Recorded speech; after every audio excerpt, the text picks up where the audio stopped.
북한에서 목숨을 걸고 전해진 충격적인 진실을 공개합니다. 여러분의 구독과 좋아요가 침묵 속에 갇힌 수많은 우리 동포들에게 희망이 될 수 있습니다. 2017년 12월, 평양에서는 충격적인 사건이 벌어졌습니다. 북한 2인자급 최룡해의 19살 딸이 사라진 것입니다.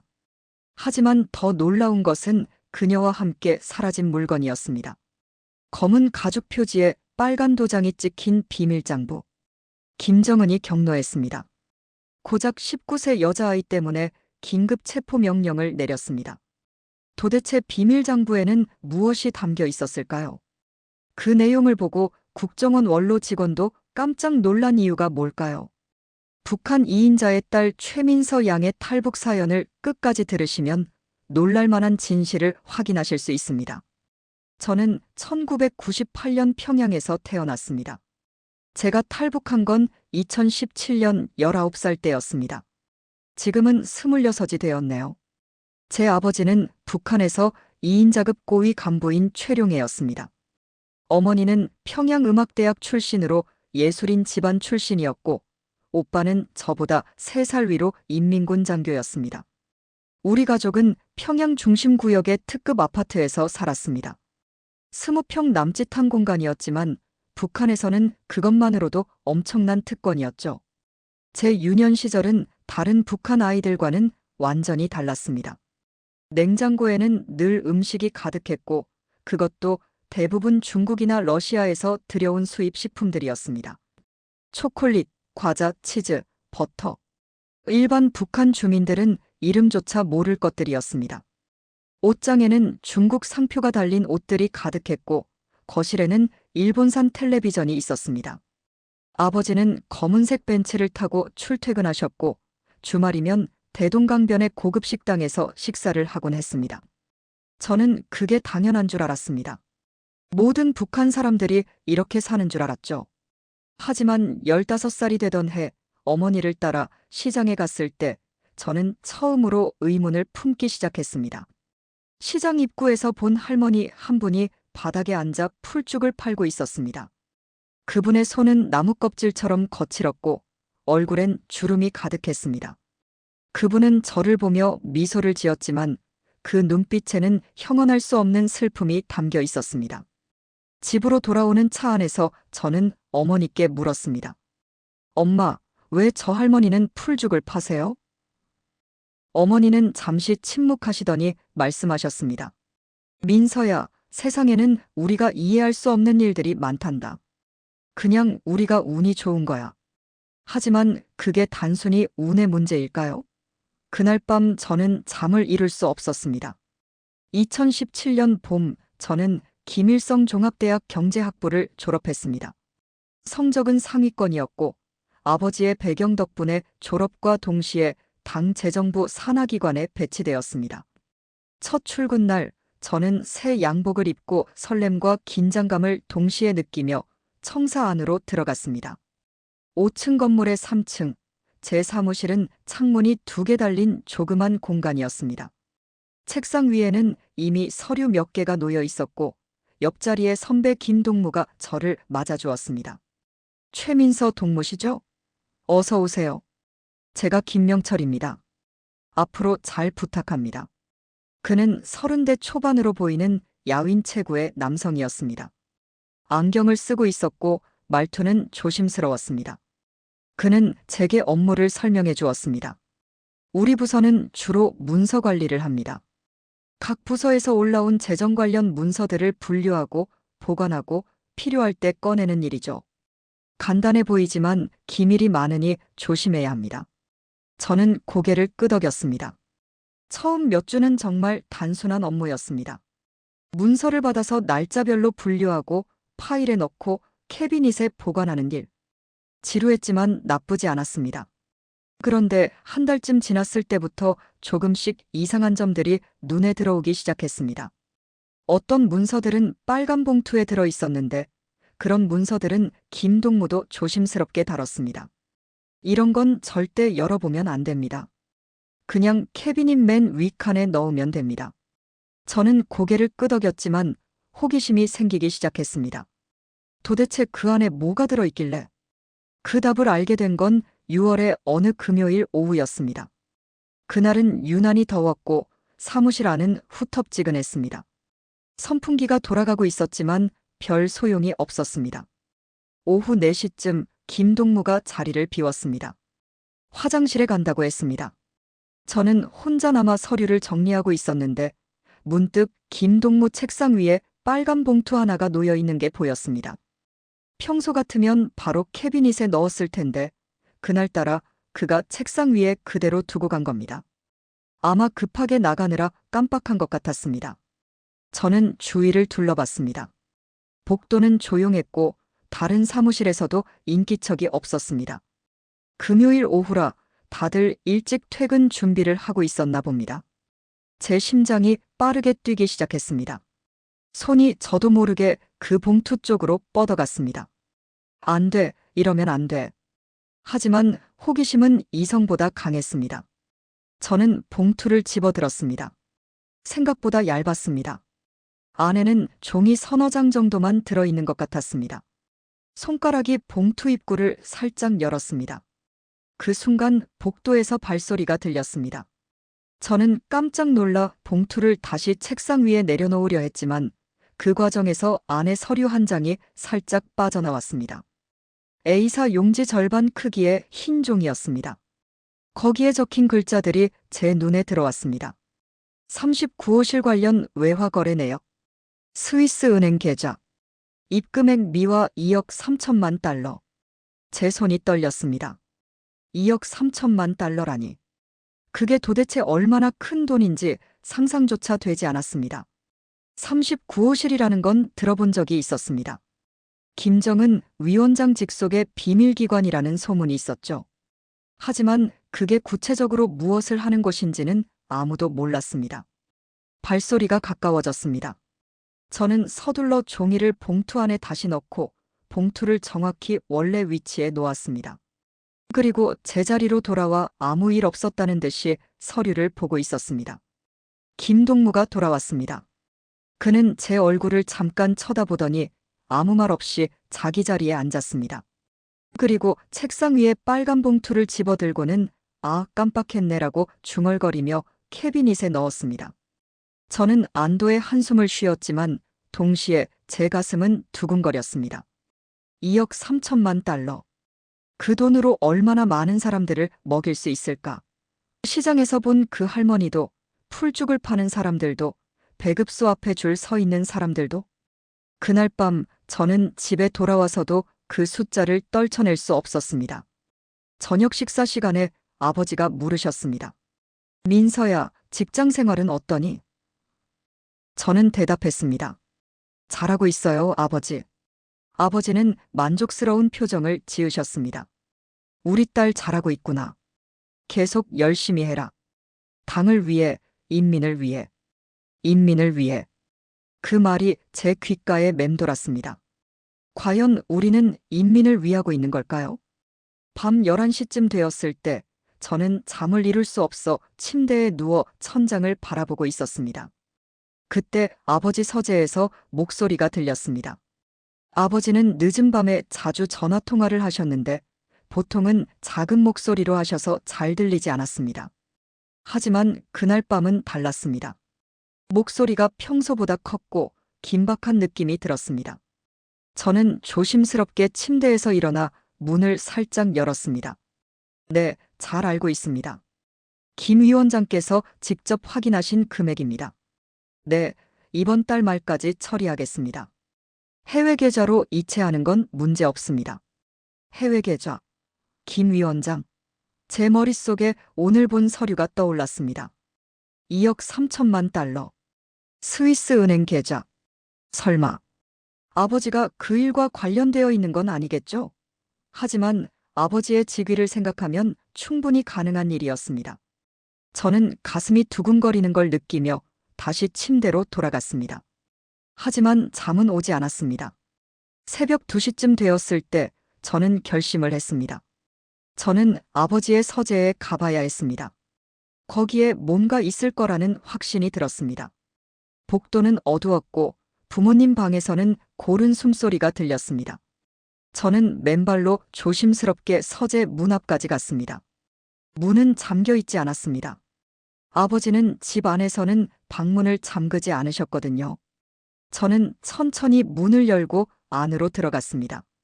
달빛이 창문을 통해 들어와 서재를 희미하게 비추고 있었습니다. 책장에는 빨간 표지의 책들이 가득했고 책상 위에는 서류들이 놓여 있었습니다. 하지만 제 눈길을 끈 건 책상 옆 작은 금고였습니다. 금고는 비밀번호 방식이었습니다.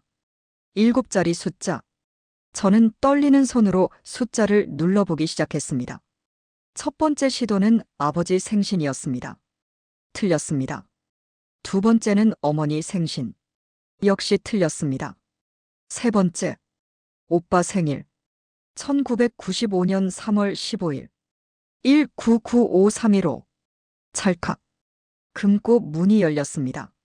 안에는 서류 몇 개와 현금 뭉치, 그리고 검은 가죽 표지의 수첩 하나가 있었습니다. 저는 그 수첩을 꺼냈습니다. 표지에는 빨간 도장이 찍혀 있었습니다. 최고 기밀이라고 적혀 있었습니다. 제 손이 더욱 심하게 떨렸습니다. 이걸 열어봐야 할까요? 아니면 그냥 다시 넣고 나가야 할까요? 하지만 제 손은 이미 수첩을 펼치고 있었습니다. 첫 페이지에 적힌 글자가 제 눈에 들어왔습니다. 김정은 동지 직속 해외 비자금 관리 대장. 그 밑에는 숫자들이 빼곡하게 적혀 있었습니다. 스위스, 싱가포르, 홍콩, 마카오. 그리고 각 장소마다 엄청난 금액들이 적혀 있었습니다. 제 머리가 어지러웠습니다. 이게 다 진짜라면. 복도에서 발소리가 들렸습니다. 저는 재빨리 수첩을 금고에 다시 넣고 문을 닫았습니다. 하지만 서둘러 나가려다가 책상 모서리에 무릎을 부딪혔습니다. 둔한 소리가 났습니다. 발소리가 멈췄습니다. 제 심장은 터질 것 같았습니다. 서재 문이 열렸습니다. 아버지였습니다. 민서야, 뭐하니? 아버지의 목소리는 날카로웠습니다. 저는 순간적으로 대답했습니다. 아버지. 물 마시러 가다가 불이 켜진 줄 알고. 아버지는 저를 잠시 쳐다보시더니 말씀하셨습니다. 방으로 가거라. 늦었다. 저는 고개를 숙이고 서재를 빠져나왔습니다. 방으로 돌아온 저는 침대에 주저앉았습니다. 손이 떨렸고 온몸에 식은땀이 흘렀습니다. 하지만 제 머릿속에는 그 수첩의 내용이 생생하게 남아 있었습니다. 김정은 동지 직속 해외 비자금. 수백억 달러. 아니, 어쩌면 수천억 달러일지도 모릅니다. 그 돈이면 북한 전체 인민이 몇 년은 먹고 살 수 있을 텐데. 다음 날 아침, 아버지는 평소와 다름없이 출근하셨습니다. 하지만 저를 보시는 눈빛이 조금 달랐습니다. 의심하시는 걸까요? 아니면 제 착각일까요? 저는 최대한 평범하게 행동하려고 애썼습니다. 직장에 출근해서도 마찬가지였습니다. 하지만 제 머릿속은 온통 그 수첩 생각뿐이었습니다. 월요일 오후 상사인 박 과장이 저를 불렀습니다. 그는 50대 초반의 딱딱한 인상의 남성으로 우리 부서 전체를 관리하는 사람이었습니다. 최민서 동무, 이번 주는 특별 업무가 있네. 지난달 문서들을 모두 정리해서 소각해야 하네. 기밀 문서들이니 조심해서 처리하게. 저는 고개를 끄덕였습니다. 알겠습니다. 과장 동무. 소가? 왜 갑자기 문서들을 태워야 하는 거죠? 의문이 들었지만 묻지 않았습니다. 묻는 것 자체가 의심을 살 수 있으니까요. 저는 캐비닛에서 문서들을 꺼내기 시작했습니다. 일반 문서들은 문제가 없었습니다. 하지만 빨간 봉투에 들어있는 기밀 문서들. 그건 다른 문제였습니다.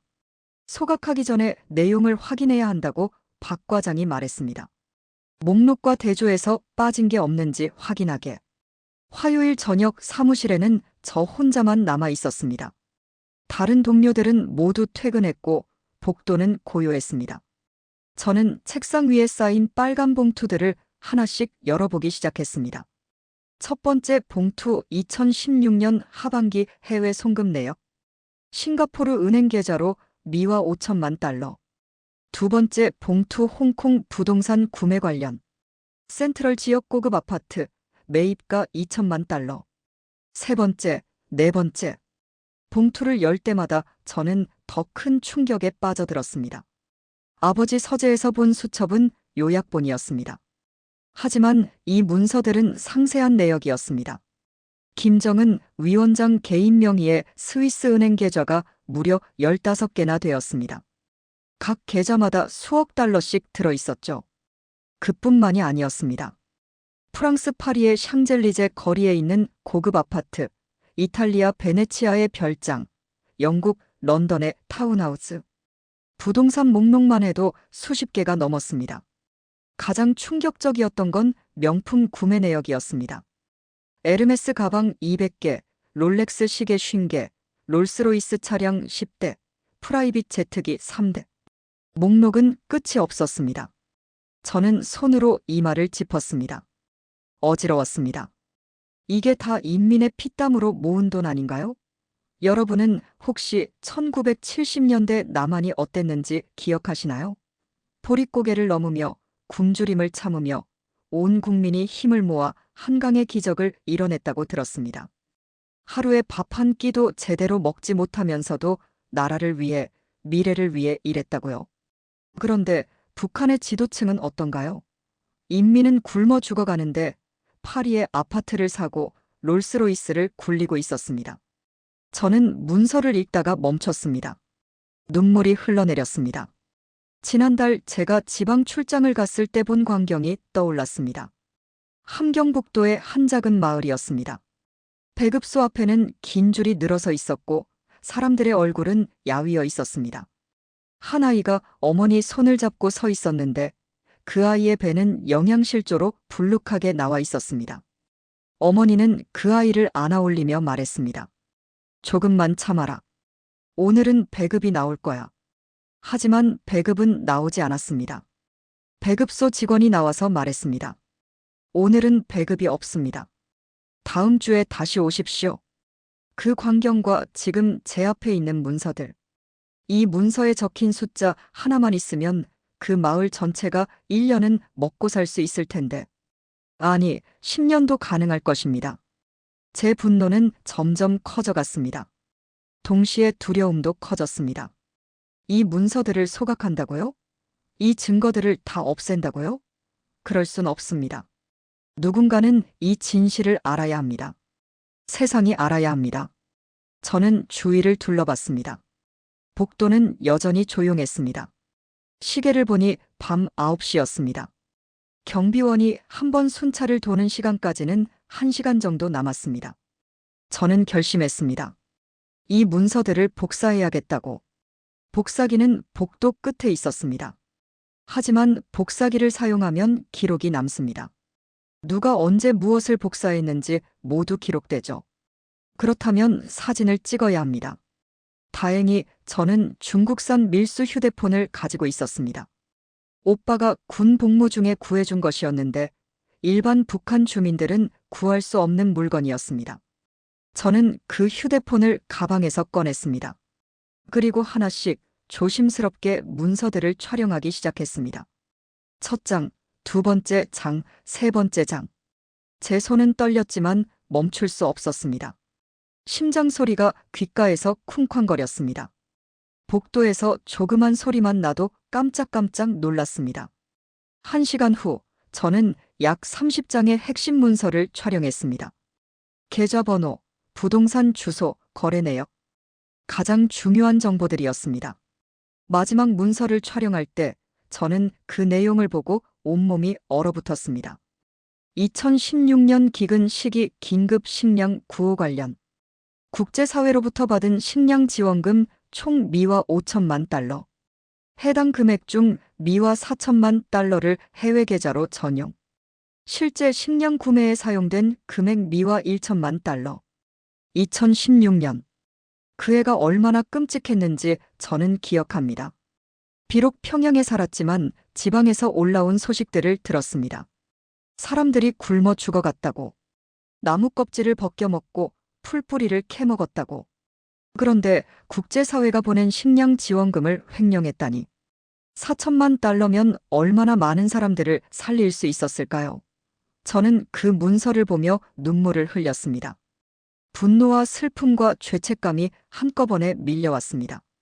저도 특권층의 일원이었습니다. 저도 그 시스템의 수혜자였습니다.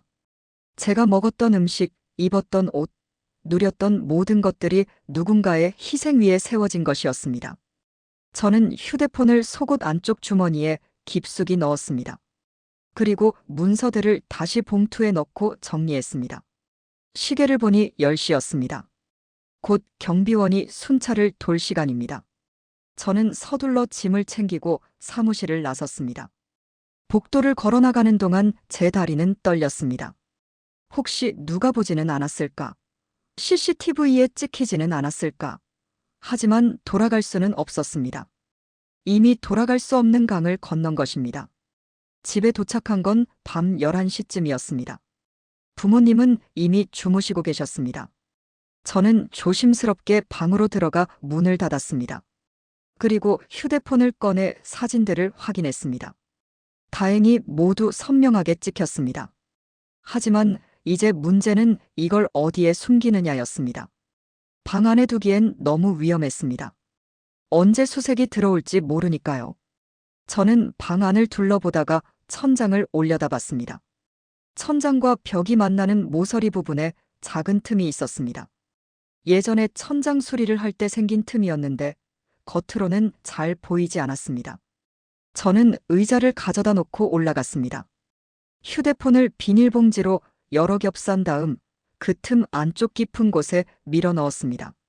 손을 뻗어도 잘 닿지 않을 정도로 깊숙이 넣었습니다. 그리고 의자에서 내려와 천장을 다시 확인했습니다. 겉으로 봐서는 전혀 이상한 점을 찾을 수 없었습니다. 저는 안도의 한숨을 쉬었습니다. 하지만 그날 밤도 잠을 이룰 수 없었습니다. 제가 한 일의 무게가 점점 더 무겁게 느껴졌습니다. 만약 들키면 어떻게 될까요? 저뿐만 아니라 가족 모두가 위험해질 것입니다. 아버지는 직위를 잃으실 것이고 어머니와 오빠도. 생각만 해도 끔찍했습니다. 하지만 이미 돌이킬 수 없었습니다. 그리고 솔직히 말하자면 저는 후회하지 않았습니다. 이건 옳은 일이었으니까요. 다음 날부터 저는 이상한 느낌을 받기 시작했습니다. 출근길에 같은 남자를 계속 보게 되었습니다. 처음엔 우연이라고 생각했습니다. 하지만 이틀, 사흘 계속되자 확신이 들었습니다. 저를 미행하고 있는 것입니다. 사무실에서도 분위기가 달라졌습니다. 동료들이 저를 보는 눈빛이 예전과 달랐습니다. 김동무가 물었습니다. 민서 동무, 요즘 무슨 고민 있어? 얼굴이 안 좋아 보이는데. 저는 억지로 웃으며 대답했습니다. 아니에요. 그냥 좀 피곤해서요. 하지만 진짜 위기는 그 다음 주에 찾아왔습니다. 금요일 저녁 퇴근 준비를 하고 있는데 박 과장이 저를 불렀습니다. 최민서 동무, 잠깐 내 사무실로 오게. 제 가슴이 철렁 내려앉았습니다. 들킨 걸까요? 저는 최대한 침착하게 과장실로 들어갔습니다. 박 과장은 책상에 앉아 서류를 보고 있었습니다. 그는 고개를 들어 저를 쳐다봤습니다. 앉게. 저는 의자에 앉았습니다.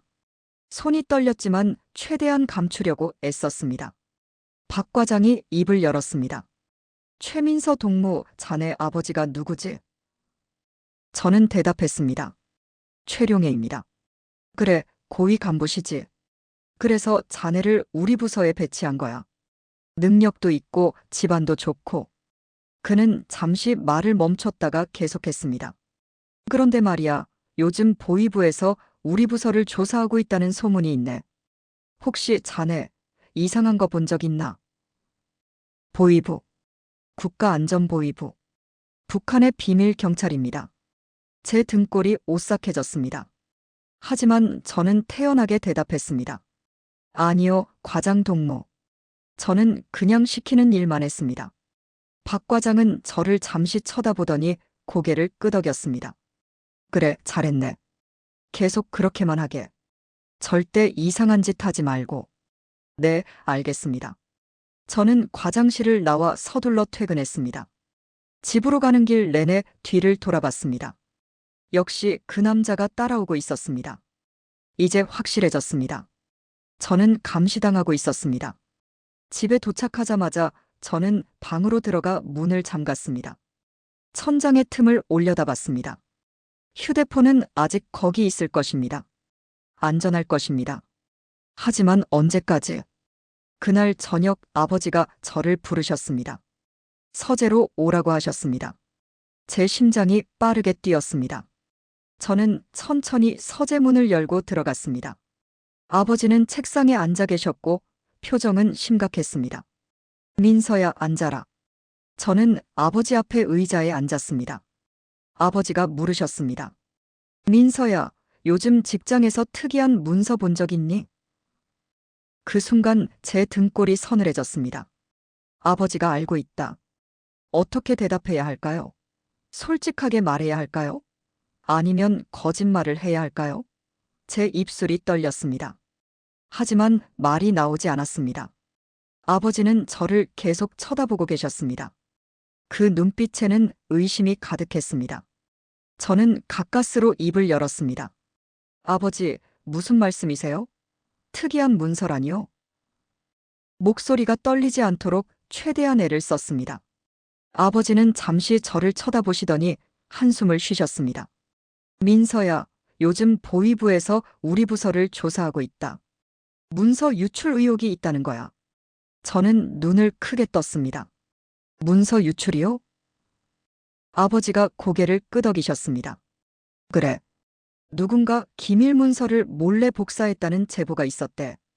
그래서 내 부서 직원들을 모두 조사할 거야. 제 심장이 쿵쾅거렸습니다. 하지만 겉으로는 태연한 척했습니다. 아버지, 저는 아무것도 모릅니다. 저는 그냥 시키는 일만 했어요. 아버지는 제 눈을 똑바로 쳐다보셨습니다. 민서야, 내가 아버지 딸이라는 걸 알지? 만약 내가 이상한 짓을 하면 우리 가족 전체가 위험해진다. 알겠니? 저는 고개를 끄덕였습니다. 네, 아버지. 저 알아요. 아버지는 다시 한숨을 쉬시더니 말씀하셨습니다. 지난주에 문서 소각 잘했지? 절대 남기면 안 돼. 그런 문서들은 존재 자체가 위험한 거야. 저는 대답했습니다.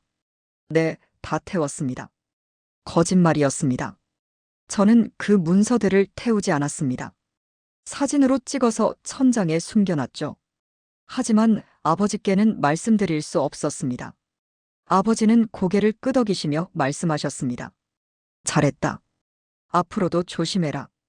이상한 것 보거나 들어도 모르는 척해야 한다. 알겠지? 네, 아버지. 저는 서재를 나왔습니다. 다리에 힘이 풀려 넘어질 뻔했지만 가까스로 참았습니다. 방으로 돌아온 저는 침대에 앉아 생각에 잠겼습니다. 보위부가 조사를 시작했다는 것은 시간이 얼마 남지 않았다는 뜻입니다. 곧 제가 한 일이 들통날 것입니다. 그렇다면 저는 어떻게 해야 할까요? 순순히 체포당할 수는 없습니다. 저는 결심했습니다. 탈북해야겠다고. 그것만이 살 길입니다. 하지만 어떻게? 평양에서 국경까지는 수백 킬로미터나 됩니다. 검문소도 수없이 많고 감시도 삼엄합니다. 그리고 무엇보다 가족은 어떻게 하죠? 그날 밤 저녁 식사 시간은 고문과도 같았습니다. 어머니가 정성껏 차려주신 식탁 앞에 앉아 있었지만 음식이 목으로 넘어가지 않았습니다. 어머니가 물으셨습니다. 민서야, 왜 안 먹니? 입맛 없니? 저는 억지로 웃으며 대답했습니다. 아니에요, 엄마. 그냥 오늘 일이 좀 힘들었어요. 식탁에는 고기 요리, 생선, 나물, 밥, 국. 푸짐한 음식들이 가득했습니다. 하지만 제 머릿속에는 시장에서 본 할머니가 배급소 앞에 줄 선 사람들이 굶주린 아이들이 떠올랐습니다. 여러분은 기억하시나요? 한국 전쟁이 끝난 후 남한도 가난했다고 들었습니다. 하루 세 끼를 먹기 힘들었고 보릿고개를 넘기기 위해 풀뿌리를 캐먹었다고요. 하지만 여러분의 부모님 세대는 포기하지 않았습니다. 땀 흘려 일하고 절약하고 저축하고 그렇게 한강의 기적을 만들어냈습니다. 그런데 북한은 어떤가요? 지도층은 호화로운 생활을 누리는데 인민들은 여전히 굶주리고 있습니다. 이게 정상인가요? 이게 인민을 위한다는 사회주의인가요? 식사를 마치고 어머니와 단둘이 이야기를 나눴습니다. 거실 소파에 나란히 앉아 차를 마시며 저는 어머니께 물었습니다. 엄마 행복하세요? 어머니는 잠시 놀란 표정을 지으시더니 대답하셨습니다. 행복하지. 가족이 다 함께 건강하게 있으니까. 저는 다시 물었습니다. 엄마는 북한이 좋은 나라라고 생각하세요? 어머니는 제 손을 잡으시며 말씀하셨습니다. 민서야, 이런 질문은 위험해. 누가 들으면 안 돼. 저는 고개를 끄덕였습니다.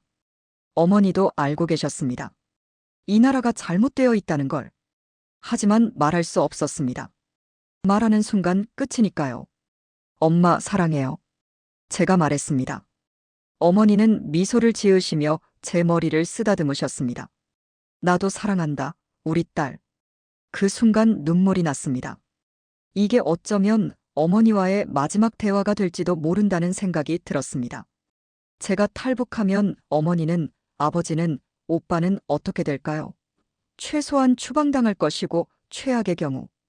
생각하고 싶지 않았습니다. 하지만 선택의 여지가 없었습니다. 남아있으면 저도 죽고 제가 가진 증거도 사라집니다. 며칠 후 저에게 약혼자 준혁을 만날 기회가 생겼습니다.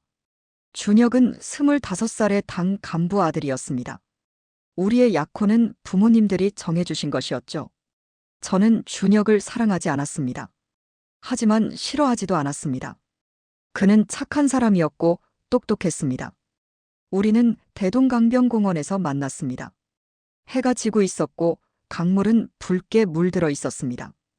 민서 동무, 요즘 좀 이상해 보여요. 준혁이 말했습니다. 저는 억지로 웃으며 대답했습니다. 그래요? 그냥 직장 일이 좀 힘들어서요. 준혁은 제 손을 잡았습니다. 무슨 일 있으면 말해요. 제가 도와줄게요. 저는 잠시 망설이다가 물었습니다. 준혁 동무, 이 나라가 이상하다고 생각한 적 없어요? 준혁의 표정이 굳어졌습니다. 그는 주위를 둘러보더니 작은 목소리로 말했습니다. 왜 그런 걸 물어요? 저는 솔직하게 말했습니다. 저는 이 나라가 잘못되어 있다고 생각해요. 인민들은 굶주리는데 지도층은 호화로운 생활을 하잖아요. 이게 맞나요? 준혁은 한숨을 쉬었습니다. 사실, 저도 알아요. 이 체제가 이상하다는 거. 하지만 어쩔 수 없어요. 우리는 여기서 태어났고 여기서 살아야 해요. 바꿀 수 없어요. 저는 그의 눈을 똑바로 쳐다봤습니다. 나는 달라요. 나는 바꾸고 싶어요. 아니면 최소한 진실을 세상에 알리고 싶어요. 준혁은 제 손을 놓았습니다. 민서 동무, 그런 생각은 위험해요. 그런 짓을 하면. 그는 말을 멈췄습니다. 죽는 거예요. 아니, 죽는 것보다 더한 일을 당할 거예요. 저는 고개를 끄덕였습니다. 알아요. 하지만 누군가는 해야 해요. 이대로는 안 돼요. 준혁은 저를 잠시 쳐다보더니 말했습니다. 그럼, 우리는 여기까지인가 봐요. 저는 눈물을 흘리며 대답했습니다. 미안해요, 준혁 동무. 그는 저를 끌어안았습니다. 마지막 포옹이었습니다. 민서 동무, 무슨 짓을 하든 조심하세요. 그리고 살아남으세요. 그는 제 이마에 키스했습니다. 그리고 돌아서서 걸어갔습니다. 저는 그의 뒷모습을 보며 눈물을 흘렸습니다. 여러분은 자유연애를 하셨죠? 사랑하는 사람을 스스로 선택하고 결혼하고 가정을 꾸렸습니다. 하지만 북한에서는, 특히 우리 같은 계층에서는 모든 게 정해져 있습니다. 누구를 만나고 누구와 결혼하고 어떻게 살아야 하는지 선택의 자유가 없습니다. 2주 후 기적 같은 일이 일어났습니다. 아버지가 저를 부르셨습니다. 민서야, 다음 주에 함경북도 회령으로 출장을 가야 한다. 회령? 그곳은 중국 국경과 가까운 곳입니다. 제 심장이 빠르게 뛰었습니다. 이것이 기회일지도 모릅니다. 아버지는 계속 말씀하셨습니다. 지역 재정 감사가 있어서 내가 가야 해. 최 부장이 함께 갈 거야. 최 부장은 제 직속 상사로 50대 중반의 경험 많은 간부였습니다. 아버지는 덧붙이셨습니다. 조심해서 다녀와라. 요즘 국경 지역이 좀 위험하다더라. 저는 고개를 끄덕였습니다. 네, 아버지. 조심할게요. 하지만 제 머릿속은 이미 탈출 계획으로 가득 차 있었습니다. 회령까지 간다면 거기서 국경까지는 얼마나 될까요? 10km, 20km. 충분히 걸어갈 수 있는 거리입니다. 물론 위험합니다. 국경에는 철조망이 있고 경비병이 있고 지뢰밭도 있습니다. 하지만 이게 제 마지막 기회일지도 모릅니다. 다음 며칠 동안 저는 은밀히 준비를 시작했습니다. 인터넷은 사용할 수 없었습니다. 북한에서는 일반 주민들이 인터넷을 사용할 수 없거든요. 하지만 저는 대학 시절 도서관에서 본 지리책을 기억하고 있었습니다. 회령에서 두만강까지의 거리, 강의 폭, 국경경비 초소의 위치. 가물가물하지만 대략적으로는 기억하고 있었습니다. 그리고 중국어를 조금 배워야 했습니다. 강을 건너면 중국 땅이니까요. 저는 몰래 시장에 갔습니다. 거기서 중국 조선족 상인을 만났습니다. 할머니, 중국말 좀 가르쳐 주세요. 할머니는 의심스러운 눈빛으로 저를 쳐다봤습니다. 왜? 저는 거짓말을 했습니다. 무역회사에 일해야 해서요. 중국어를 좀 알아야 한대요. 할머니는 고개를 끄덕이며 몇 가지 기본 문장을 가르쳐 주었습니다. 안녕하세요. 도와주세요. 배고파요. 길을 잃었어요. 저는 그 문장들을 머릿속에 새겼습니다. 또 하나 중요한 게 있었습니다. 휴대폰에 저장된 사진들을 어떻게 가지고 갈 것인가? 강을 건널 때 물에 젖을 수 있으니 방수 처리를 해야 했습니다. 저는 시장에서 비닐봉지를 여러 개 샀습니다. 그리고 집에 있던 테이프로 겹겹이 감았습니다. 휴대폰을 비닐봉지로 싸고 다시 그 위에 비닐봉지를 싸고 또 테이프를 감고 5겹으로 싸니 꽤 두꺼워졌습니다. 하지만 이 정도면 물속에서도 안전할 것입니다. 출발 전날 밤 저는 가족과 마지막 저녁을 함께 했습니다. 오빠는 군 복무 중이라 집에 없었지만 아버지와 어머니는 계셨습니다. 어머니가 정성껏 준비해 주신 음식을 먹으며 저는 한 사람 한 사람의 얼굴을 기억 속에 새겼습니다. 아버지의 엄한 표정, 어머니의 따뜻한 미소. 이게 마지막일지도 모릅니다. 식사 후 아버지가 말씀하셨습니다. 민서야, 조심해서 다녀와라.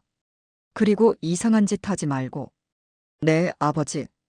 방으로 돌아온 저는 마지막 점검을 했습니다.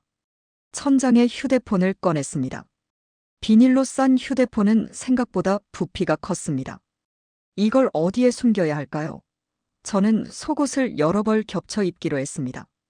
가슴에 휴대폰을 숨길 수 있도록 말입니다.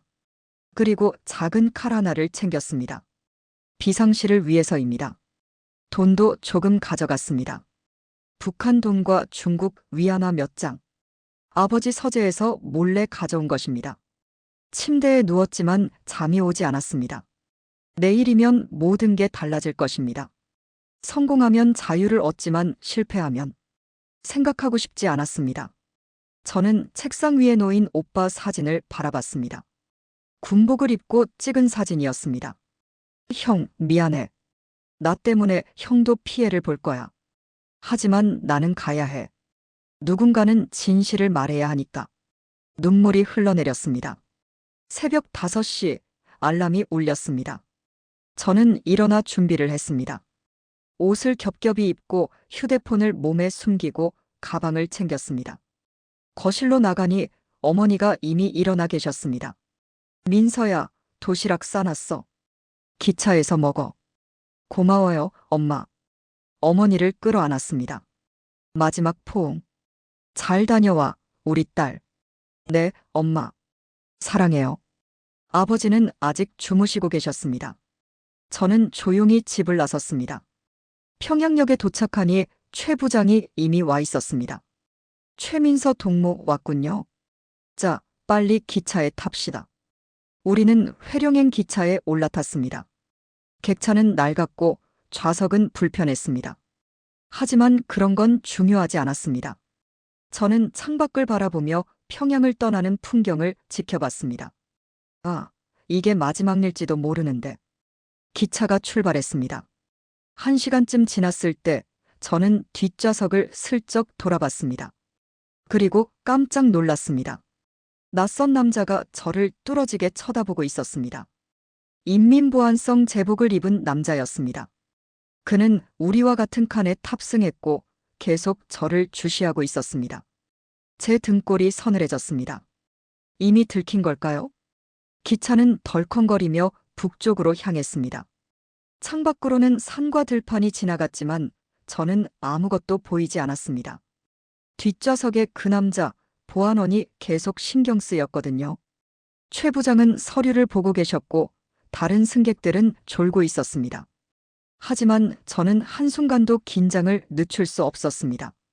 1시간이 지나고 2시간이 지났습니다. 보안원은 여전히 그 자리에 앉아 있었습니다. 점심때가 되자 최 부장이 도시락을 꺼냈습니다. 최민서 동무 식사합시다. 저도 어머니가 싸주신 도시락을 꺼냈습니다. 밥과 김치, 계란말이가 들어있었습니다. 입맛은 없었지만 억지로 먹었습니다. 힘을 내야 했으니까요. 화장실에 가고 싶었지만 가기가 두려웠습니다. 보안원이 따라올까봐. 하지만 참을 수 없어서 결국 일어났습니다. 실례하겠습니다. 복도를 지나 화장실로 향했습니다. 뒤에서 발소리가 들렸습니다.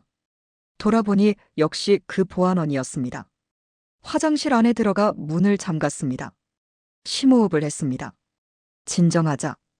어쩌면 그냥 우연일지도 모릅니다. 그는 저를 감시하는 게 아니라 단순히 최 부장을 호송하는 것일 수도 있습니다. 고위 간부가 지방 출장을 갈 때는 보안원이 동행하는 게 일반적이니까요. 하지만 제 직감은 달랐습니다. 뭔가 이상했습니다.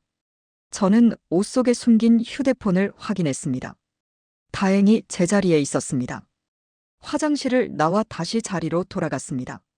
보안원은 자기 자리에 앉아 있었습니다. 오후 4시쯤 기차가 회령역에 도착했습니다. 저는 가방을 들고 일어났습니다. 최 부장이 말했습니다. 숙소로 가서 짐부터 풀고 저녁에 지역당 책임자와 회의가 있습니다. 네, 알겠습니다. 역 앞에는 차가 대기하고 있었습니다. 낡은 봉고차였습니다. 우리는 차에 올라탔고 차는 시내를 지나 한 건물 앞에 멈췄습니다. 당 게스트하우스였습니다. 3층 건물로 겉모습은 낡았지만 안은 깨끗했습니다. 제게 배정된 방은 2층의 작은 방이었습니다. 침대와 책상, 옷장이 전부였습니다. 창문으로 밖을 내다보니 거리가 보였습니다. 사람들이 오가고 자전거가 지나가고 평범한 북한 도시의 풍경이었습니다. 하지만 제 눈에는 다르게 보였습니다. 이곳에서 멀지 않은 곳에 강이 있고 그 강 너머에 자유가 있다는 것을. 저는 가방을 풀며 계획을 세우기 시작했습니다. 언제 기회가 올까? 어떻게 빠져나갈 수 있을까? 그날 저녁 회의는 지루했습니다. 지역당 책임자들이 재정 보고를 했고 최 부장은 질문을 했고 저는 기록을 했습니다. 보안원은 회의실 뒤쪽에 서 있었습니다. 회의가 끝난 건 밤 9시였습니다. 숙소로 돌아와 저는 침대에 누웠지만 잠이 오지 않았습니다. 내일, 모레, 글피. 사흘 동안 여기 머물 예정입니다. 그 사이에 기회를 찾아야 합니다. 둘째 날도 비슷했습니다. 아침 일찍 일어나 지역기관들을 방문하고 서류를 검토하고 보고를 받았습니다. 점심은 당식당에서 먹었는데 음식은 평양보다 훨씬 못했습니다. 저녁에 숙소로 돌아왔을 때 저는 지쳐 있었습니다. 하지만 그날 밤 전환점이 찾아왔습니다. 최 부장이 갑자기 쓰러진 것입니다. 밤 10시쯤 복도에서 소란이 들렸습니다. 나가보니 최 부장이 방문 앞에 쓰러져 있었습니다. 얼굴은 창백했고 이마에는 식은땀이 흘렀습니다. 부장 동무. 제가 다가가자 그가 신음했습니다. 배가 너무 아파. 급히 의사를 불렀습니다. 1시간 후 의사가 진단을 내렸습니다. 급성 장염입니다. 며칠 쉬어야 합니다. 최 부장은 침대에 누워 신음했습니다. 최민서 동무. 내일 남은 일정. 혼자 마쳐야겠네. 걱정 마세요, 부장 동무. 제가 잘 처리하겠습니다. 다음 날 아침, 셋째 날입니다. 최 부장은 여전히 누워 있었습니다. 보안원은 그의 방 앞을 지키고 있었습니다. 저는 혼자 마지막 기관 방문을 마쳤습니다. 오후 2시쯤 모든 일정이 끝났습니다. 숙소로 돌아가는 대신 저는 거리를 걸었습니다. 보안원은 최 부장을 지키느라 저를 따라올 수 없었습니다. 이게 기회였습니다. 저는 시내를 벗어나 외곽으로 향했습니다. 산책하고 싶어서요라고 말하면서요. 거리는 점점 한산해졌고 건물은 낮아졌고 사람은 줄어들었습니다. 1시간쯤 걸었을까요? 저 멀리 강이 보이기 시작했습니다. 두만강입니다. 제 심장이 빠르게 뛰었습니다. 강까지는 약 5km. 걸어서 1시간 정도면 도착할 거리입니다. 하지만 지금 가기엔 너무 이릅니다. 해가 떠 있고 사람들이 보입니다. 밤을 기다려야 합니다. 저는 숙소로 돌아왔습니다. 최 부장은 여전히 아팠고 보안원은 복도에 앉아 있었습니다. 저는 제 방으로 들어가 마지막 준비를 했습니다. 옷을 여러 벌 겹쳐 입고 휴대폰을 확인하고 작은 칼을 주머니에 넣었습니다. 저녁 6시 식당에 내려가 밥을 먹었습니다. 최대한 많이 먹었습니다. 언제 다시 밥을 먹을 수 있을지 몰랐으니까요. 7시에 방으로 돌아왔습니다. 그리고 기다렸습니다. 밤 9시 복도가 조용해졌습니다. 10시 숙소 전체가 잠들었습니다. 저는 침대에서 일어났습니다. 신발을 신고 가방을 챙기려다가 멈췄습니다. 가방은 두고 가야 합니다. 짐이 될 뿐입니다. 저는 몸에 지닌 것만 가지고 방문을 열었습니다. 복도는 어두웠습니다. 보안원은 어디 있을까요? 최 부장방 앞일 것입니다. 저는 반대 방향의 비상계단으로 향했습니다. 계단을 내려가는 제 발소리가 크게 들렸습니다. 1층 출구가 보였습니다. 문을 여는 순간 삐익 소리가 났습니다. 저는 숨을 죽였습니다. 하지만 아무도 오지 않았습니다. 저는 밖으로 나갔습니다. 거리는 고요했습니다. 가로등이 희미하게 불을 밝히고 있었지만 대부분의 건물은 어두웠습니다. 전기가 부족해서 밤에는 불을 끄는 집이 많았거든요. 저는 낮에 왔던 길을 기억하며 걸었습니다. 아니, 뛰었습니다. 시간이 없었습니다. 새벽 5시면 사람들이 일어나기 시작할 것입니다. 그 전에 강을 건너야 했습니다. 40분쯤 달렸을까요? 강이 보였습니다. 두만강. 여러분은 한국전쟁 때 피난민들의 이야기를 들으셨을 겁니다. 강을 건너고 산을 넘고 목숨을 걸고 남쪽으로 내려왔던 사람들. 그때 그 사람들도 이런 기분이었을까요? 공포와 희망이 뒤섞인 이 기분. 저는 강변으로 다가갔습니다. 물소리가 들렸습니다. 강은 생각보다 넓었습니다. 11월 말, 날씨는 영하 10도였습니다. 물은 얼음장처럼 차가울 것입니다. 강변에는 철조망이 있었습니다. 하지만 군데군데 끊어진 곳이 있었습니다. 저는 그 틈으로 빠져나갔습니다. 이제 순찰 초소만 피하면 됩니다. 저는 숨을 죽이고 초소를 관찰했습니다. 불빛이 보였습니다. 경비병이 안에 있을 것입니다. 교대 시간은 언제일까요? 저는 30분을 기다렸습니다. 그러자 초소문이 열리고 2명이 나왔습니다. 교대조인 것 같았습니다. 그들은 잠시 이야기를 나누고 한 명은 들어가고 한 명은 순찰을 돌기 시작했습니다. 그 순간이었습니다. 저는 물속으로 들어갔습니다. 첫 발을 내디딘 순간 너무 추워서 비명을 지를 뻔했습니다. 하지만 참았습니다. 이를 악물고 한 걸음, 2걸음 나아갔습니다. 물은 무릎까지, 허리까지, 가슴까지 차올랐습니다. 온몸이 얼어붙는 것 같았습니다. 강 한가운데쯤 왔을 때 발밑에 얼음이 깨졌습니다. 저는 물속으로 빠졌습니다. 물은 너무 차가웠습니다.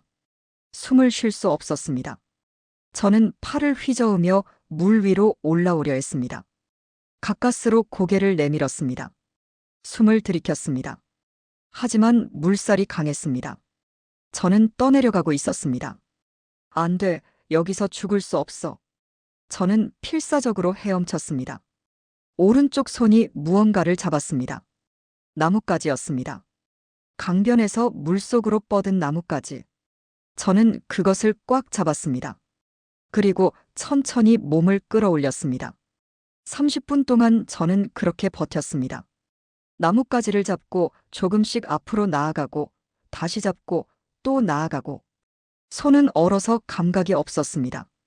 다리도 마찬가지였습니다. 하지만 멈출 수 없었습니다. 드디어 발이 땅에 닿았습니다. 저는 물 밖으로 기어 나왔습니다. 갈대밭이었습니다. 저는 그곳에 쓰러졌습니다. 숨을 헐떡이며 온몸이 떨리며 얼마나 누워 있었을까요? 10분? 30분? 모르겠습니다. 하지만 일어나야 했습니다. 여기서 동사하면 안 됩니다. 저는 가까스로 몸을 일으켰습니다. 주위를 둘러봤습니다. 강 건너편에 북한 땅이 보였습니다. 저는 중국에 있었습니다. 드디어 눈물이 흘러내렸습니다. 하지만 아직 끝난 게 아니었습니다. 중국 공안에게 잡히면 다시 북한으로 추방됩니다. 저는 일어나 걷기 시작했습니다. 1시간쯤 걸었을까요? 불빛이 보였습니다. 마을이었습니다. 저는 마을 입구에서 멈췄습니다. 들어가야 할까요? 아니면 피해야 할까요? 그때 차 한 대가 지나갔습니다. 순찰차였습니다. 중국 공안의 차. 저는 급히 숨었습니다. 차는 천천히 마을을 지나갔습니다. 저는 숨을 죽였습니다. 차가 사라지자 저는 다시 움직였습니다. 마을을 피해 돌아가야 했습니다. 새벽녘 저는 버려진 헛간을 발견했습니다. 문은 반쯤 열려 있었고 안은 어두웠습니다. 저는 안으로 들어갔습니다. 건초더미가 있었습니다. 저는 그 위에 쓰러졌습니다. 온몸이 아팠지만 살아 있었습니다. 저는 옷 속의 휴대폰을 확인했습니다. 비닐이 찢어진 곳이 있었지만 휴대폰은 무사했습니다. 저는 안도의 한숨을 쉬었습니다. 그리고 잠에 빠져들었습니다. 다음 날 아침 저는 추위에 깼습니다. 옷은 아직 젖어 있었고 배는 고팠습니다. 헛간 밖을 내다보니 햇살이 비치고 있었습니다. 저는 일어나 밖으로 나갔습니다. 멀리 마을이 보였습니다. 어제 본 그 마을입니다. 저는 마을로 향했습니다. 배가 너무 고팠습니다. 무언가 먹지 않으면 쓰러질 것 같았습니다. 마을 입구에서 한 노파를 만났습니다. 그녀는 밭일을 하고 있었습니다. 저는 다가가 말했습니다. 할머니. 제 목소리는 떨렸습니다. 도와주세요. 노파는 저를 쳐다봤습니다. 경계하는 눈빛이었습니다. 누구세요? 저는 대답했습니다. 저는 북에서 왔어요. 배가 너무 고파요. 노파는 잠시 망설이더니 말했습니다. 따라오세요. 그녀는 저를 자기 집으로 데려갔습니다. 작고 낡은 집이었지만 따뜻했습니다. 그녀는 제게 옥수수죽을 주었습니다. 저는 허겁지겁 먹었습니다. 이렇게 맛있는 음식은 처음이었습니다. 다 먹고 나자 노파가 말했습니다. 여기 오래 있으면 안 돼요. 공안들이 자주 와요. 탈북자를 찾아서. 저는 고개를 끄덕였습니다. 알아요. 도와주실 수 있어요? 노파는 한숨을 쉬었습니다. 강 씨를 찾아가 봐요. 시장 근처 식당 주인이에요. 그 사람이 도와줄 거예요. 저는 노파에게 감사 인사를 하고 집을 나섰습니다. 시장으로 가는 길은 멀지 않았습니다. 30분쯤 걸었을까요? 시장이 보였습니다.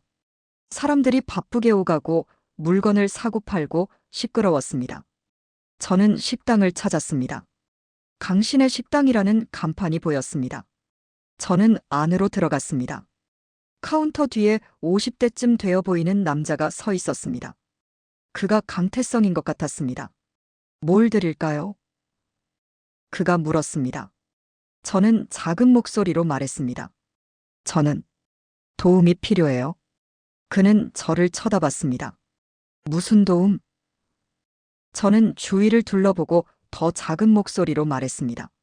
저는 북에서 왔어요. 한국으로 가야 해요. 그리고 저는 특별한 물건을 가지고 있어요. 강태성의 눈빛이 변했습니다. 그는 저를 안쪽 방으로 데려갔습니다. 문을 닫고 그가 물었습니다. 특별한 물건이 뭔데? 저는 옷 속에서 휴대폰을 꺼냈습니다. 비닐을 벗기고 사진 몇 장을 보여줬습니다. 김정은 일가의 비자금 문서였습니다. 강태성은 눈을 크게 떴습니다. 이건 진짜야? 저는 고개를 끄덕였습니다. 진짜예요. 그리고 더 있어요. 30장이 넘어요. 강태성은 잠시 생각하더니 말했습니다. 알았어. 도와드릴게. 하지만 시간이 걸려. 일단 여기 숨어 있어. 그날 저는 식당 다락방에 숨어 있었습니다. 다음 날 아침 강태성이 올라왔습니다. 오늘 시장에 공안들이 나타났어. 탈북자를 찾는다고. 제 심장이 철렁 내려앉았습니다. 저를 찾는 건가요? 글쎄요. 하지만 조심해야 해. 그날 오후 저는 다락방에서 쉬고 있었습니다. 그때 아래층에서 소리가 들렸습니다. 공안이다. 문 열어. 강태성의 목소리가 들렸습니다. 네, 잠깐만요. 저는 숨을 죽였습니다. 계단을 올라오는 발소리가 들렸습니다. 강태성이 다락방 문을 열고 속삭였습니다. 저쪽 구석에 숨으세요. 냉장고 뒤에 공간이 있어요. 절대 숨 쉬지 마세요. 저는 냉장고 뒤로 기어 들어갔습니다. 좁고 어두웠습니다. 식당 문이 열리는 소리가 들렸습니다. 공안들이 들어왔습니다. 북한 여자 탈북자 19살 여기 있다는 제보 받았다. 제 심장이 터질 것 같았습니다. 강태성이 대답했습니다. 무슨 말씀이세요? 여기 그런 사람 없어요. 발소리가 가까워졌습니다. 그들이 식당 안을 수색하고 있었습니다. 주방으로, 다락방으로, 냉장고 쪽으로. 저는 숨을 참았습니다. 냉장고 뒤 좁은 공간에서 저는 숨을 죽이고 있었습니다. 공안들의 발소리가 점점 가까워졌습니다. 여기 다락방이 있네. 올라가 봐. 계단을 올라오는 소리. 다락방 문이 열리는 소리. 여기도 수색해. 짐들을 뒤지는 소리.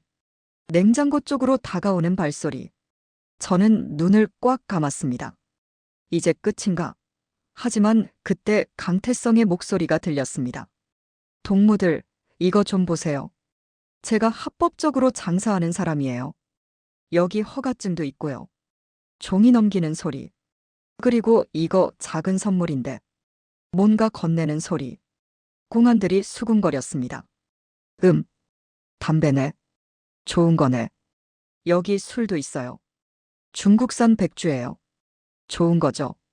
강태성이 말했습니다. 잠시 침묵이 흘렀습니다. 그러더니 항공안이 말했습니다. 좋아. 오늘은 여기까지만 하지. 하지만 앞으로 수상한 사람 보면 바로 신고해야 해. 알았지? 네, 당연하죠. 제가 애국자인데요. 발소리가 멀어졌습니다. 계단을 내려가는 소리. 식당 문이 닫혔습니다. 한참 후에 강태성이 냉장고 뒤로 와서 속삭였습니다. 나왔어요. 괜찮아요? 저는 가까스로 기어 나왔습니다. 온몸이 땀으로 젖어 있었고 다리는 저렸습니다. 고마워요. 정말 고마워요. 강태성은 고개를 저었습니다. 아니에요. 하지만 여기 더 있으면 위험해요. 오늘 밤 바로 떠나야 해요. 저는 고개를 끄덕였습니다. 어디로 가요? 베이징이요. 거기서 한국 대사관과 연락할 수 있어요. 그날 밤 11시 저는 화물차 짐칸에 올라탔습니다. 강태성이 준비한 차였습니다. 짐칸에는 채소 상자들이 가득했고 그 사이에 제가 숨을 공간이 있었습니다. 베이징까지 이틀 걸려요. 힘들 거예요. 검문소도 5번 통과해야 하고요. 강태성이 말했습니다.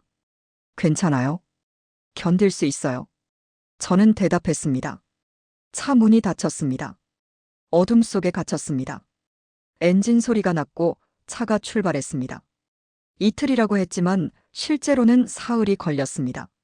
짐칸 안은 춥고 어둡고 답답했습니다. 화장실도 제대로 갈 수 없었고 물도 조금밖에 없었고 음식은 빵 몇 조각뿐이었습니다. 차는 계속 달렸고 가끔 멈췄습니다. 검문소였습니다. 매번 심장이 터질 것 같았습니다. 공안들이 차 주위를 돌며 확인했습니다. 뭐 실었어? 채소요. 베이징 시장에 납품하는 거예요. 짐칸 열어봐. 문이 열리는 소리. 불빛이 들어왔습니다. 저는 상자 뒤에 숨어 숨을 죽였습니다. 채소네. 됐어, 가. 문이 닫혔습니다. 세 번째 검문소에서는 더 위험했습니다. 개를 데려온 것입니다. 개 짖는 소리가 들렸습니다. 멍멍, 멍멍. 개가 짐칸 쪽으로 다가왔습니다. 저는 몸을 더 작게 웅크렸습니다. 제발, 제발. 개가 문 앞에서 계속 짖었습니다. 왜 그래? 뭐가 있어? 공안이 물었습니다. 운전사가 대답했습니다. 아, 채소 냄새요. 개들이 채소 냄새 싫어하잖아요. 그런가?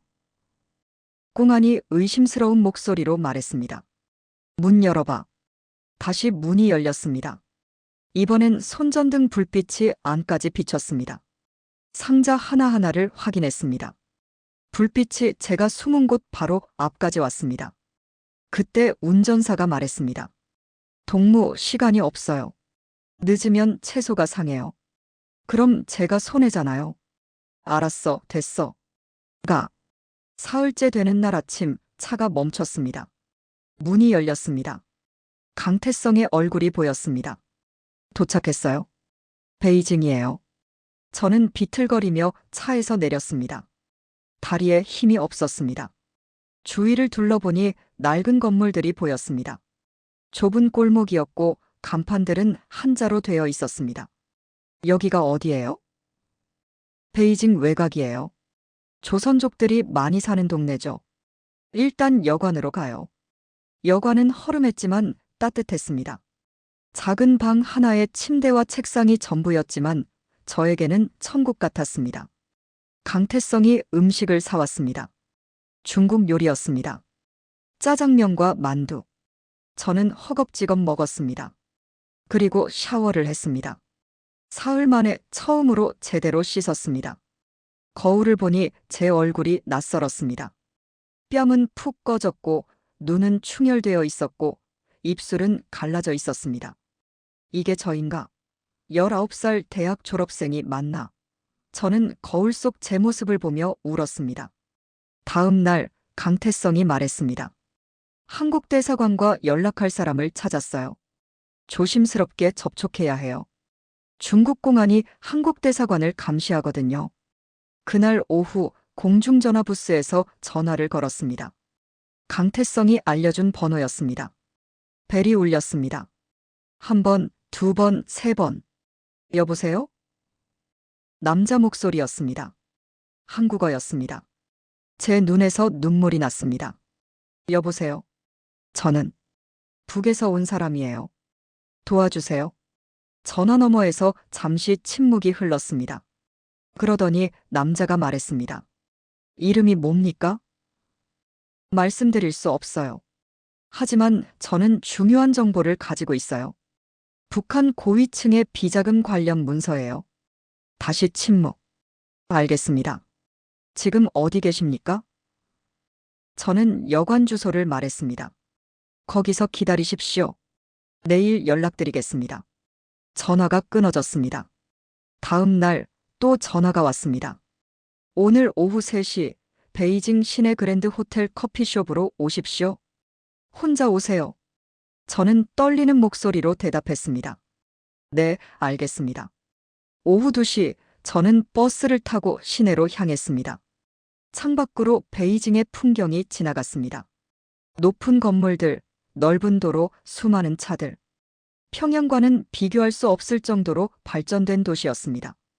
중국도 예전에는 가난했다고 들었습니다. 하지만 지금은 이렇게 발전했습니다. 왜 북한은 못할까요? 그랜드 호텔은 웅장했습니다. 로비는 넓고 화려했고 사람들은 정장을 입고 있었습니다. 저는 초라한 옷차림이 부끄러웠지만 고개를 들고 커피숍으로 향했습니다. 구석자리에 2명의 남자가 앉아 있었습니다. 한 명은 40대쯤 되어 보였고 다른 한 명은 50대였습니다. 제가 다가가자 40대 남자가 일어났습니다. 최민서 씨죠? 저는 김동진입니다. 대한민국 영사입니다. 저는 그의 손을 잡았습니다. 따뜻했습니다. 우리는 앉았습니다. 50대 남자가 소개했습니다. 저는 박찬호입니다. 국가정보원에서 나왔습니다. 국정원. 저는 그 단어를 들은 적이 있었습니다. 나만의 정보기관이라고. 박찬호가 말했습니다. 전화에서 중요한 정보를 가지고 있다고 했는데 보여주시겠습니까? 저는 가방에서 휴대폰을 꺼냈습니다. 그리고 사진들을 보여줬습니다. 김정은 일가의 비자금 문서들, 스위스 은행 계좌, 해외 부동산, 명품 구매 내역. 박찬호의 표정이 변했습니다. 눈이 커졌고 입이 벌어졌습니다. 그는 사진 하나하나를 자세히 봤습니다. 이게 진짜입니까? 저는 고개를 끄덕였습니다. 진짜예요. 제가 직접 복사했어요. 평양당 재정부에서 일할 때요. 김동진 영사도 놀란 표정이었습니다. 이건 상상 이상입니다. 박찬호가 말했습니다. 최민서 씨, 지금부터 당신은 대한민국 정부의 보호를 받게 됩니다. 안전한 곳으로 모시겠습니다. 그날 저녁 저는 베이징 시내의 한 아파트로 옮겨졌습니다. 안전가옥이라고 했습니다. 국정원이 운영하는 곳이었습니다. 아파트는 깨끗하고 조용했습니다. 거기서 3일 동안 집중적인 검증이 이루어졌습니다. 박찬호를 포함해 3명의 국정원 요원들이 저와 면담했습니다. 휴대폰 사진들을 하나하나 확인했습니다. 이 계좌는 누구 명의입니까? 김정은 위원장 개인 명의예요. 이 부동산은 어디 있습니까? 프랑스 파리 샹젤리제 거리예요. 어떻게 이런 정보를 알았습니까? 서류에 다 적혀 있었어요. 박찬호는 서울 본부와 계속 연락했습니다. 화상회의도 여러 번 했습니다. 저는 화면 너머의 사람들에게 같은 이야기를 반복했습니다. 제가 누구인지, 어떻게 이 문서들을 얻었는지, 왜 탈북했는지. 그들은 저를 믿는 것 같았습니다. 셋째 날 저녁 박찬호가 말했습니다. 최민서 씨, 당신이 가져온 정보의 가치를 평가했습니다. 결론부터 말하자면 이건 북한 제재의 게임 체인저입니다. 그는 자세히 설명했습니다. 당신이 가져온 문서에 따르면 김정은 일가의 해외 비자금 총액은 약 70억 달러로 추정됩니다. 여기에는 스위스 은행 계좌 15개, 싱가포르 부동산 5개, 홍콩 유령회사 10개, 그리고 각국의 흩어진 부동산과 자산이 포함됩니다. 이 정보는 국제사회가 북한을 제재하는 데 결정적인 역할을 할 것입니다. 저는 물었습니다. 그럼 이 돈을 회수할 수 있나요? 박찬호가 고개를 끄덕였습니다. 유엔 안보리를 통해 계좌를 동결하고 부동산을 압류할 수 있습니다. 시간이 걸리겠지만 가능합니다. 저는 눈물을 흘렸습니다. 그 돈으로 북한 인민들을 도울 수 있나요? 박찬호는 제 어깨에 손을 올렸습니다. 언젠가는 그렇게 될 겁니다. 통일이 되면요. 그때는 이 돈이 진짜 주인에게 돌아갈 거예요. 통일. 그 단어가 저에게 희망처럼 들렸습니다. 여러분은 분단의 아픔을 아시죠? 이산 가족의 눈물을, 헤어진 가족의 그리움을. 저도 이제 그 아픔을 알게 되었습니다. 제 가족은 북에 있고 저는 여기 있습니다. 다시 만날 수 있을까요? 나흘째 되는 날 박찬호가 말했습니다. 내일 특별기로 서울로 갑니다. 준비하세요. 특별기. 한국 공군 수송기라고 했습니다. 저 같은 사람을 위해 비행기를 보낸다니 믿기지 않았습니다. 그날 밤 저는 강태성에게 전화했습니다. 고마웠어요. 당신이 없었으면 저는 여기까지 오지 못했을 거예요. 강태성이 대답했습니다. 잘 됐네요. 한국 가서 잘 사세요. 당신은 어떻게 되나요? 저는 괜찮아요. 계속 여기서 장사할 거예요. 언젠가 통일되면 한국에서 만나요. 네, 꼭 그러길 바랄게요. 다음 날 아침, 베이징 공항 VIP 전용 통로로 갔습니다. 일반 승객들과는 완전히 분리된 동선이었습니다. 비행기는 흰색 바탕에 태극기가 그려져 있었습니다. 저는 그 태극기를 보며 울었습니다. 저를 데려가 줄 나라, 저를 보호해 줄 나라. 비행기에 올랐습니다. 안에는 박찬호와 다른 요원들, 그리고 김동진 영사가 있었습니다. 비행기가 이륙했습니다. 창밖으로 베이징이 점점 작아졌습니다. 저는 북쪽을 바라봤습니다. 저 너머 어딘가에 평양이 있고 제 가족이 있습니다. 미안해요, 아버지, 어머니, 오빠. 박찬호가 말했습니다. 최민서 씨, 한국 도착 후 몇 달간 조사와 보호 절차가 있습니다. 힘들 수 있지만 우리가 도와드리겠습니다. 저는 고개를 끄덕였습니다. 감사합니다. 2시간 후 비행기가 착륙했습니다. 인천공항입니다. 조종사가 말했습니다. 인천공항. 대한민국. 자유의 땅. 비행기 문이 열렸습니다. 차가운 바람이 들어왔습니다. 하지만 그 바람은 자유의 바람이었습니다. 계단을 내려가 땅을 밟았습니다. 대한민국 땅. 저는 무릎을 꿇고 땅에 손을 댔습니다. 고마워요. 정말 고마워요. 공항을 빠져나왔습니다. 대기 중인 차량들이 있었습니다. 검은색 세단 3대였습니다. 저는 가운데 차에 탔습니다. 박찬호도 함께 탔습니다. 차가 출발했습니다. 창밖으로 한국의 야경이 보였습니다. 네온사인, 가로등, 빌딩들. 북한과는 완전히 다른 세상이었습니다. 차 안에서 박찬호가 전화를 받았습니다. 그의 표정이 굳어졌습니다. 통화가 끝나자 그가 저를 보며 말했습니다. 최민서 씨, 평양에서 비상이 걸렸습니다. 김정은 위원장이 직접 당신 아버지 가족 전원 소환을 명령했다고 합니다. 차 안에서 들은 그 말이 제 가슴을 찢었습니다. 가족 전원 소환. 그 의미는 명확했습니다. 아버지, 어머니, 오빠 모두 연행되었다는 것입니다.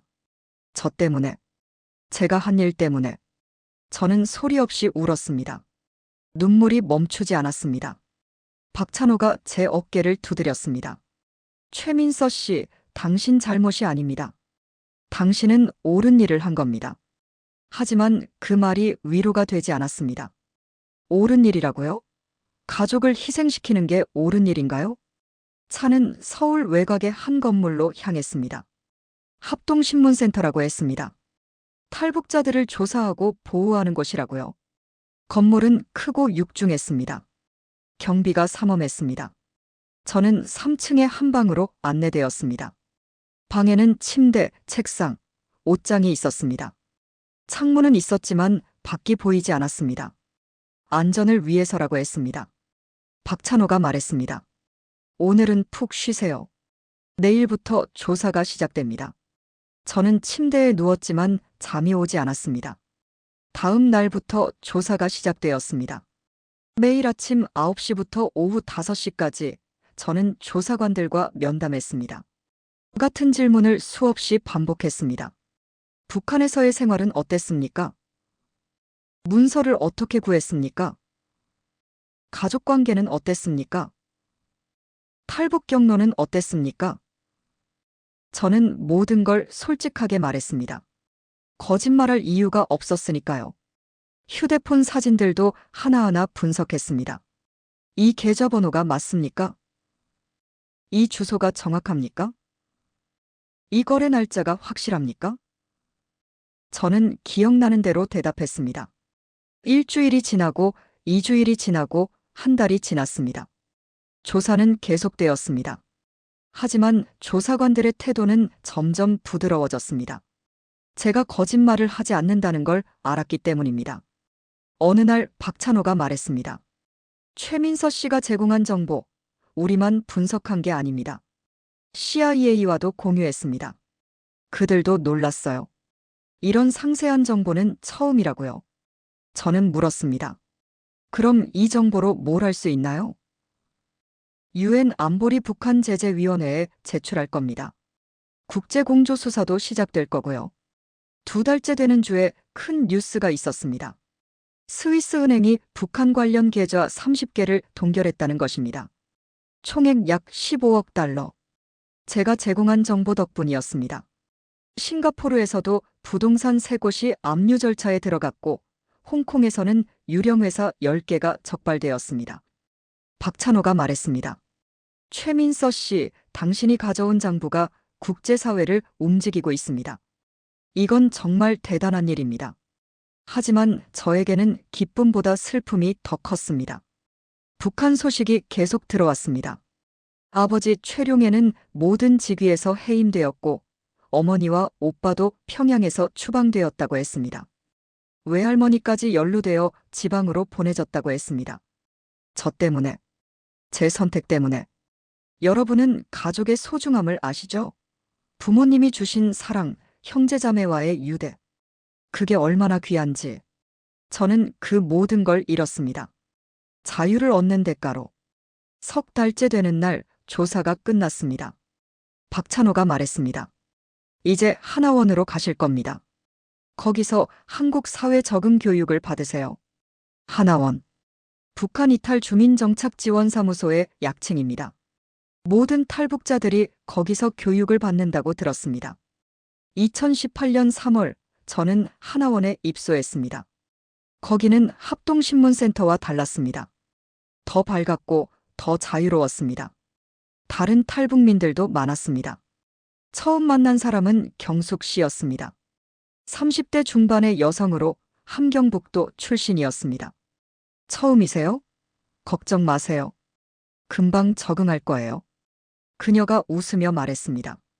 하지만 저는 다른 탈북민들과 다른 대우를 받았습니다. 특별관리 대상이었습니다. 신원도 비공개였고 제 방도 따로 있었습니다. 이유는 명확했습니다. 북한이 저를 찾고 있었기 때문입니다.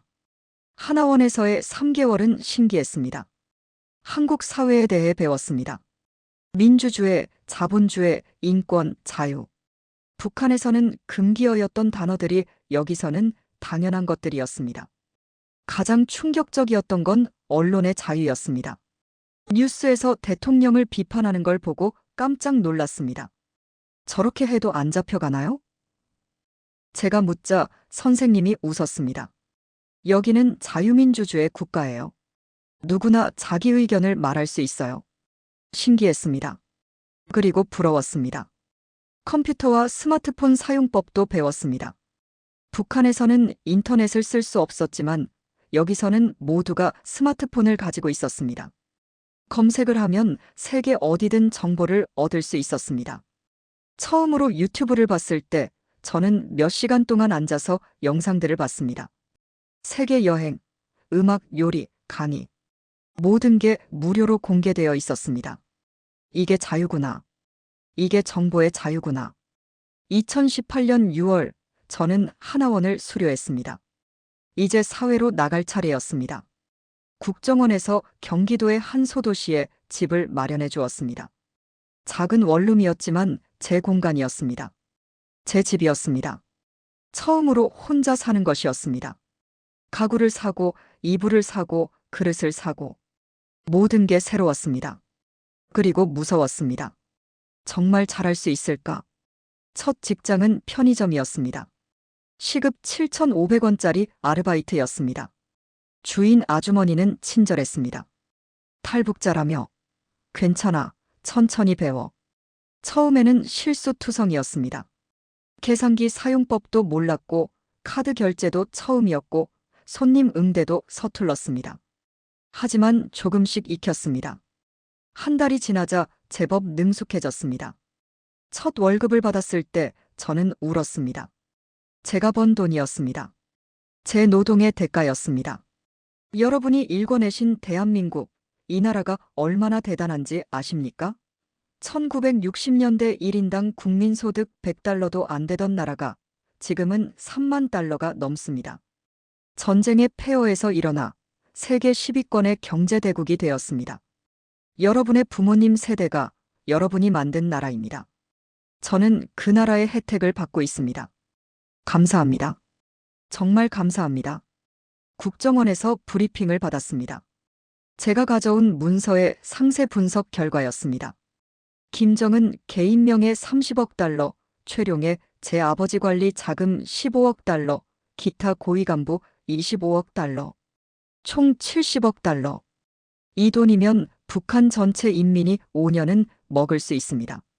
분석관이 말했습니다. 5년. 그 말이 제 가슴을 찔렀습니다. 시장에서 본 할머니, 배급소 앞의 아이들, 굶주린 사람들. 그들을 5년 동안 먹일 수 있는 돈이 해외 계좌에 숨겨져 있었던 것입니다. 하지만 위험도 따라왔습니다. 2019년 여름 국정원에서 연락이 왔습니다. 북한 공작원이 한국에 침투했다는 정보가 있습니다. 당신을 제거하려는 시도일 수 있습니다. 저는 다시 거처를 옮겨야 했습니다. 세 번째 이사였습니다. 24시간 경호도 붙었습니다. 밖에 나갈 때마다 경호원이 따라왔습니다. 자유를 얻었지만 완전한 자유는 아니었습니다. 하지만 저는 굴하지 않았습니다. 2019년 가을, 저는 대학 야간 과정에 입학했습니다. 북한학과였습니다. 제 경험이 도움이 될 거라 생각했습니다. 공부는 힘들었습니다. 10년 만에 다시 책을 펴는 것이었으니까요. 하지만 포기하지 않았습니다. 밤늦게까지 도서관에서 공부했습니다. 통일정책, 북한 경제, 인권 문제, 모든 게 흥미로웠습니다. 교수님들은 제 경험담에 관심을 보였습니다. 실제로 평양에서 살았던 사람의 증언은 귀중합니다. 연구 프로젝트에도 참여했습니다. 북한 고위층의 부정부패 실태라는 주제였습니다. 저는 제 경험을 바탕으로 논문을 썼습니다. 비밀장부의 내용을 공개할 수는 없었지만 일반적인 부패 구조는 설명할 수 있었습니다. 논문은 좋은 평가를 받았고 학회에서 발표할 기회도 얻었습니다. 물론 신원은 익명으로 했지만요. 시간이 흘렀습니다. 2023년. 저는 조금씩 한국 사회에 적응했습니다. 대학을 졸업하고 대학원에 진학했습니다. 통일연구원에서 연구원으로 일하기 시작했습니다. 여전히 가명을 사용했고 신원은 비밀로 했지만 제 연구는 인정받았습니다. 가족 소식은 여전히 들리지 않았습니다. 아버지, 어머니, 오빠. 어떻게 지내고 계실까요? 살아계실까요? 모릅니다. 알 수도 없습니다. 하지만 포기하지 않습니다. 언젠가 통일되면 다시 만날 수 있을 거라 믿습니다. 2024년 지금. 저는 26살이 되었습니다. 서울의 한 카페에 앉아 이 이야기를 하고 있습니다. 7년이 지났습니다. 제가 두만강을 건넌 지 7년. 많은 게 변했습니다. 저도 변했고 세상도 변했습니다. 제가 폭로한 비밀장부 이후 국제 제재가 강화되었고 북한 고위층의 사치 생활은 어느 정도 축소되었다고 합니다. 하지만 인민들의 생활은 여전히 어렵다고 합니다. 아직 갈 길이 멉니다. 다음 주에 저는 학회에서 논문을 발표합니다. 북한 비자금의 실체와 국제 제재의 효과라는 제목입니다. 비밀장부의 내용을 바탕으로 한 연구입니다. 물론 기밀 정보는 빼고 공개 가능한 범위 내에서만 발표합니다. 하지만 이것만으로도 의미가 있습니다. 진실을 알리는 것, 그것이 제 사명입니다. 여러분께 말씀드리고 싶습니다. 자유는 공짜가 아닙니다. 여러분의 부모님 세대가 피와 땀으로 일궈낸 것입니다. 한국 전쟁의 폐허에서 가난의 늪에서 독재의 억압에서 벗어나 민주주의와 번영을 이룩했습니다. 이 자유를 당연하게 여기지 마십시오. 그리고 북한 인민들을 잊지 마십시오. 그들도 여러분처럼 자유를 원합니다. 배불리 먹고 싶고 하고 싶은 말을 하고 싶고 가족과 행복하게 살고 싶습니다. 언젠가 통일이 될 것입니다. 그날이 언제가 될지는 모릅니다. 10년 후일지, 50년 후일지. 하지만 반드시 올 것입니다.